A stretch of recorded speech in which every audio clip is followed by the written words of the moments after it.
Well, unfortunately, we have to bring you some disappointing news, as is the life of being a football fan in Australia. Today, the Brisbane government announced its long awaited plan for the 2032 Olympics. Obviously, unless you've been living on a rock, Brisbane have won the rights to host the 2032 Olympics unopposed. And there's been a lot of drama, a lot of debate about what venues are going to be upgraded, what brand new stadiums are going to be built, what stadiums might be knocked down and rebuilt, and it's been a whole fiasco. A new government's been installed, the Liberal government, and they've announced their 100-day independent review into what venues and infrastructure and all that kind of stuff is going to be built and upgraded and not used for the upcoming Olympics in 7 years. So the big thing is, I'll share this with you from the ABC. The big thing is a new 63,000 seat stadium will be built in Brisbane's Victoria Park. So this must be it here. That must be the CBD. I've never been to Brisbane, so I'm sure someone in the comments can let me know kind of whereabouts Victoria Park is in Brisbane and how easy it is to get to.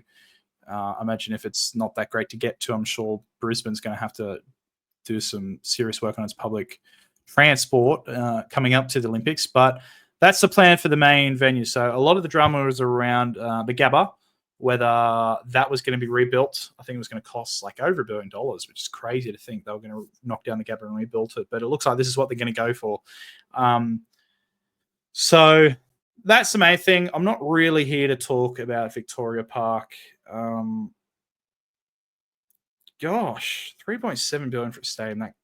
That can't be right. That's quite a lot of money. And it's going to host the Brisbane Lions in the AFL, Brisbane Heat. I think it's Big Bash team, Brisbane Bulls. That must be the domestic Sheffield Shield team. So of course, AFL, Australian rules football, not a sport in the Olympics, and yet they've won big from another major international event here that's not involving it. Some other things are being built: a National Aquatic Centre, a 25,000 seat stadium. The RNA Showgrounds will host the Athletics Village and an upgraded 20,000 seat arena. I do believe that's meant to be an oval, so don't get too excited about a rectangle field. Indoor arena, Sleeman Sports Complex, they've axed the Brisbane Arena. And yeah, you can go. This is basically the major announcement of the major events that will be used. And when you go through that article, you realize there's nothing really mentioned about what we would have hoped, Perry Park. There's a lot of petitioning by football stakeholders in the lead up to the announcement of this review to have Perry Park upgraded into about 17,500 capacity stadium, not just for the Olympics to host football events, but to basically a home of football in Queensland for indefinitely. And as far as we're aware, that hope and dream of having such a 17,500 seater boutique venue for football in Brisbane is not happening.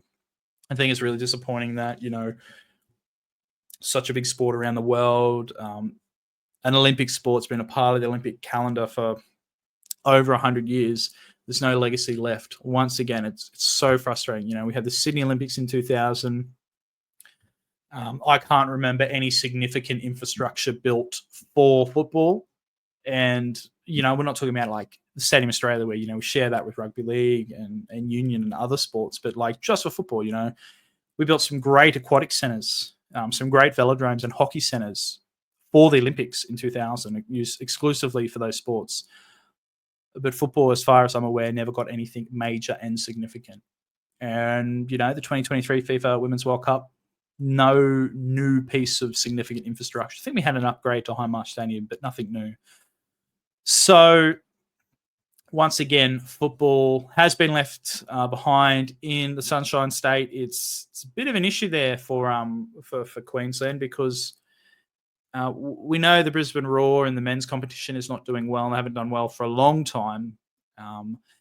And the women are actually doing fairly well. Fair shout to them. But there's a lot of issues there with the men, and we all know that about the stadium's just way too big.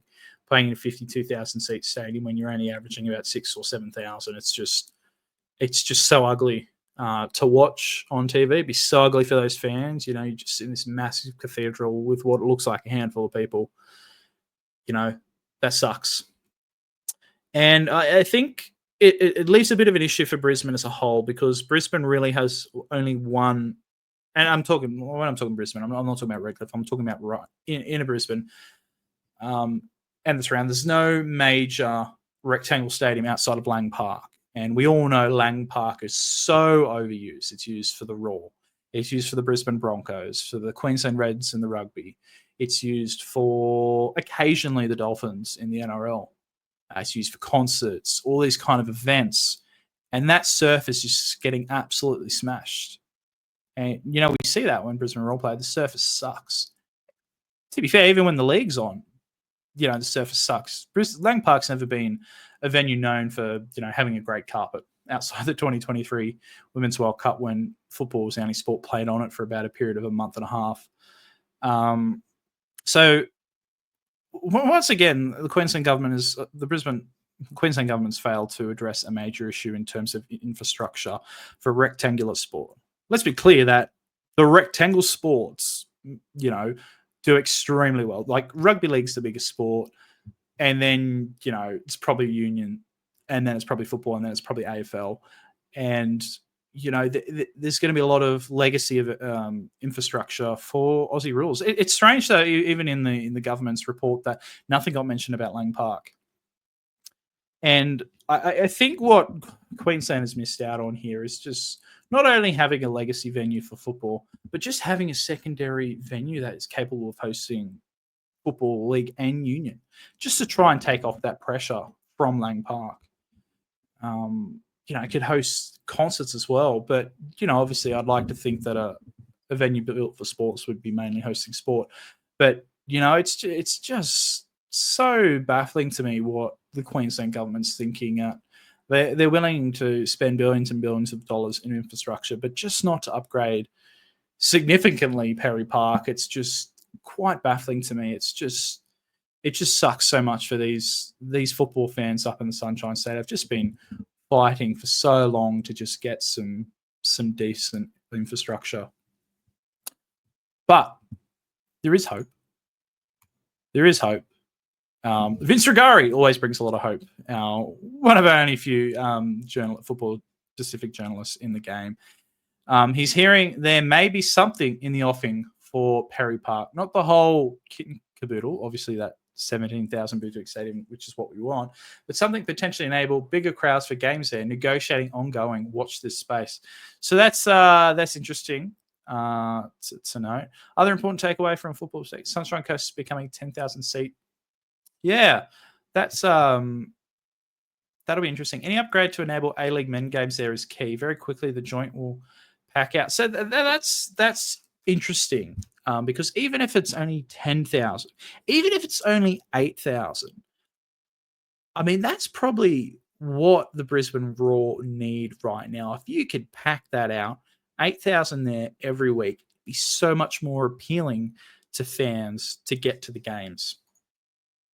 I realized when I was talking, I didn't share the screen with Vince Regari, but here's his tweet. Sorry, that whole conversation I've just been having about Vince just seems so silly now. But here's his tweet on X, if you haven't seen it. And yeah, so like I said, any upgrade to enable A-League men's game there is key. So even if it's not 17,000, like I said, it's 8 or 9,000, boom, that is perfect for the Brisbane Roar right now. And that would make it an ideal venue to be the home of football in Queensland right now.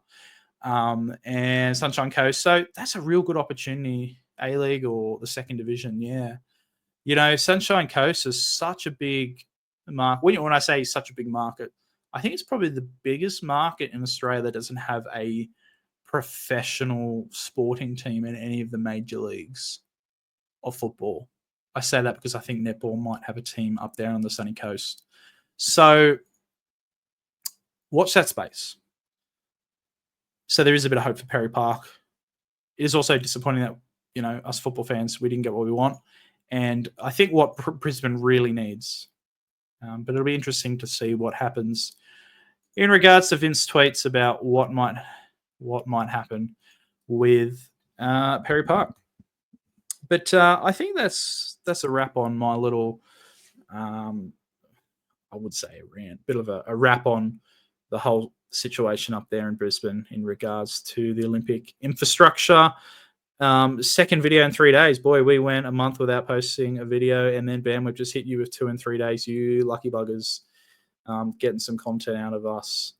But that's great. If you like the video, that'd be great. Subscribe, all that jazz. That'd be great. Let us know in the comments what you think of this whole thing with Brisbane. Sorry, I just removed Vince because you're probably sick of him by now. Let us know what you think about all this in the comments, and I'll see you in the next video.